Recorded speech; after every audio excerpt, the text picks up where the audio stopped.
This is Democracy Now!, democracynow.org, The War and Peace Report. I'm Amy Goodman.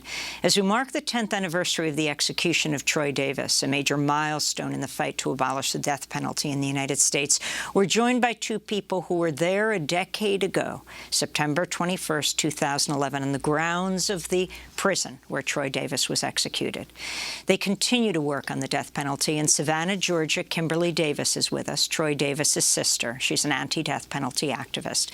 And Ben Jealous is with us, now president of People for the American Way, former president of the NAACP. But first, I want to go to Troy himself.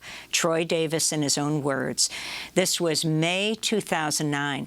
Amnesty USA activists had a conference call about Troy Davis's case. Troy's sister, Martina Correa, patched Troy in from death row. You know, everything we do today is going to clear the way for a better tomorrow. Everything is coming to a head, and people are starting to wake up more and more. It's really inspiring kids to get involved, because that's what we really need, because they're going to be our future. And to know that they're concerned about human rights, you know, about activist work, and, you know, the justice system, you know, it really gives me hope that things are going to change, because this is just the beginning of something that's about to blow up to the point where we're going to see some sort of success. We're going to win this fight. We're going to continue to open our eyes. We're going to continue to open these prison doors. We're going to continue to hold accountable all those that are in charge of these unjust systems. And together, we can realize that if we let our voice and activism work be seen and be heard, that there's nothing that we can't change a positive aspect of this world. You know, we can correct all the wrongs if we just continue to stand together, and that's what's most important. We need to continue to stand together and educate each other, and don't give up the fight. That was 2 years before Troy was executed 10 years ago. We're joined now by Troy Davis's sister, Kim Davis, and Ben Jealous, president of People for the American Way. In March, Virginia became the first southern state to abolish the death penalty, and President Biden's Justice Department has ordered a moratorium on carrying out federal death sentences after a surge in executions under President Trump in his final days.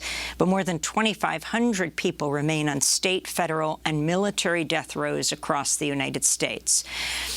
Kimberly Davis, I know this is a hard time. It is 10 years later, but it brings you right back to that moment that your brother was killed by the state of Georgia, even as so many, including the Pope, begged for a reprieve, including the Republican Congress member in the area, including former death row prison commissioners. Kimberly, your thoughts today? Well, my thoughts today, you know, just looking back over the 10 years, we've come a long way. You know, like Troy said, this didn't start with him. It started before him, and it was going to come after him. And he wanted us to continue to fight. He said, you know, with the injustice, he said that we needed to stand up and make sure our voices are heard. We need to stand up against injustice.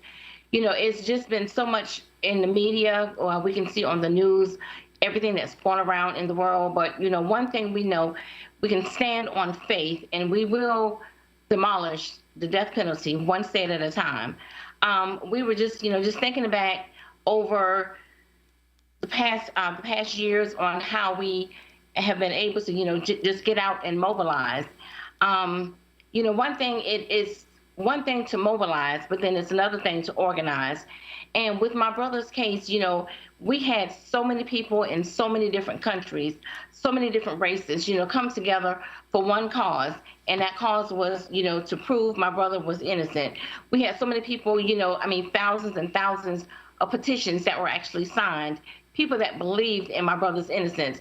And like he said, he took his innocence to his grave.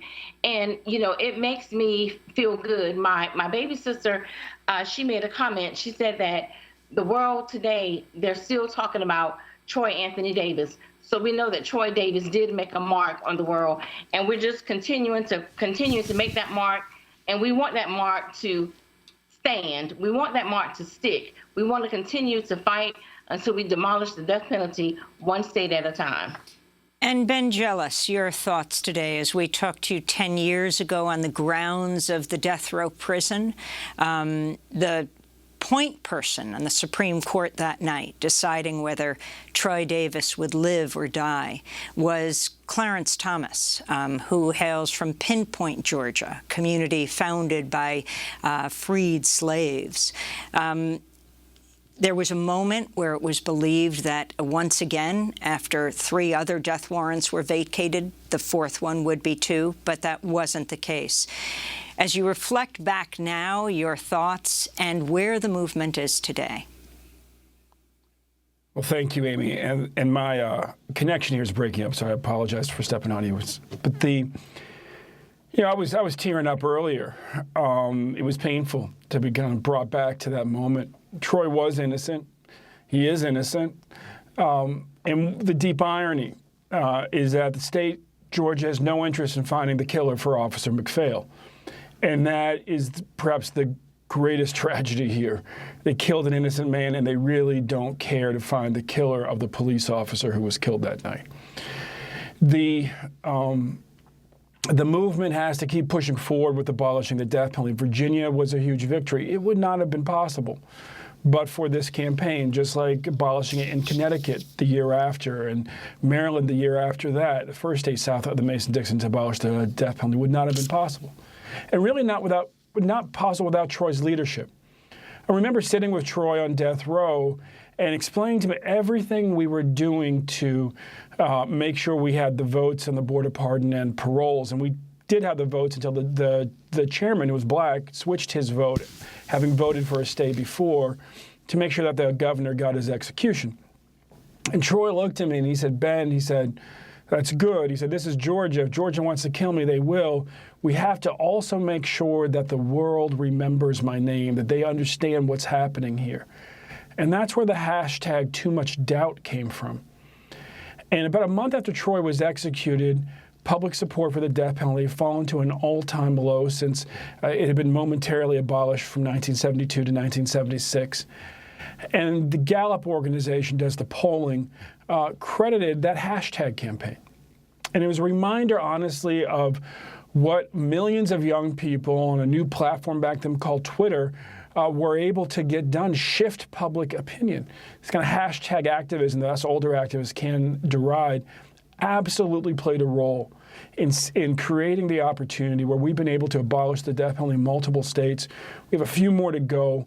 When we finally abolish it in 26 states, we will have a majority of states opposed and be able to go into the Supreme Court, as we have on the juvenile death penalty since I first met Troy, as we have on the death penalty for people with low IQs, and get the Supreme Court to abolish it in its entirety, having met the standard for both cruel and unusual punishment. And that's where the movement has to go now. Wait, explain that. That's extremely significant, how you could prove cruel and unusual and how you can do this at the Supreme Court, given who is on it. Yeah, well, the last part's a bit harder. Donald Trump has packed the Supreme Court. With that said, Supreme Courts have been packed before and have often surprised the conservative movement when people just hold to kind of basic constitutional principles. And one of those is the 8th Amendment to the Constitution, which prohibits cruel and unusual punishment. Now, that's a high bar. The standard it's based on for British common law is cruel or unusual punishment, meaning if it's either, it would be unconstitutional. But in America, it's and, so it must be both. The Supreme Court has long held that the death penalty is cruel, just by its nature. Executing a human being is cruel. Unusual, the standard is a majority of states opposed. That means you have to get to 26 states.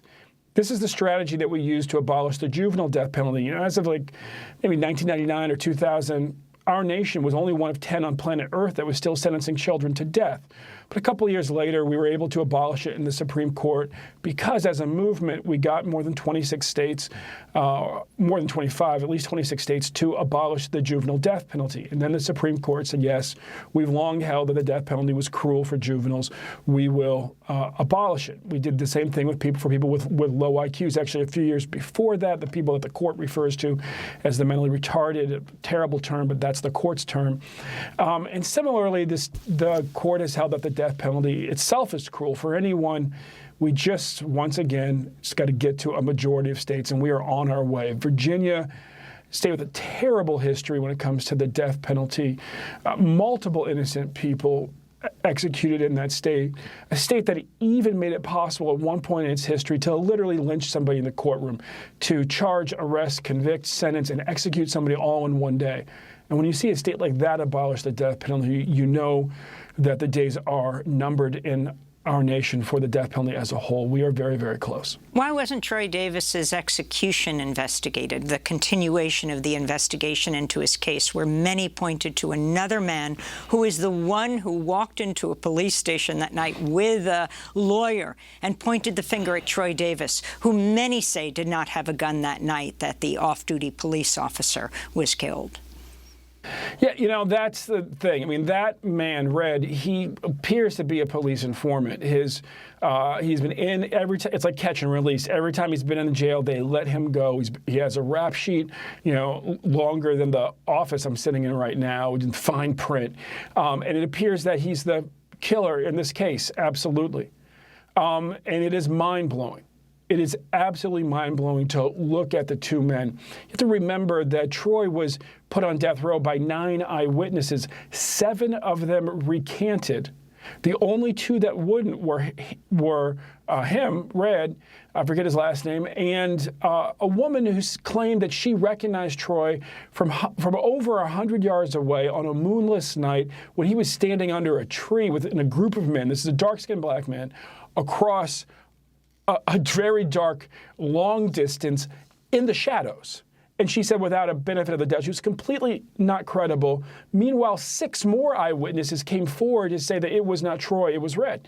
And so you now have 13 people, including 7 who were among the 9 that put him on death row, saying that Troy is not the one, those 7 saying that they had lied. That's why there was too much doubt. It is clear that the killer's out there, and it is unclear why the police apparently have protected that man for decades. I think his name was Red Coles. Kimberly Davis, Georgia still has the death penalty. What message do you have for those on death row and for the people of Georgia as, Virginia's just become the first state in the South to get rid of the death penalty, to abolish it? Well, we just want the people in Georgia to know that we are still on the battlefield fighting for them, and we will continue to fight for them to get this death penalty abolished.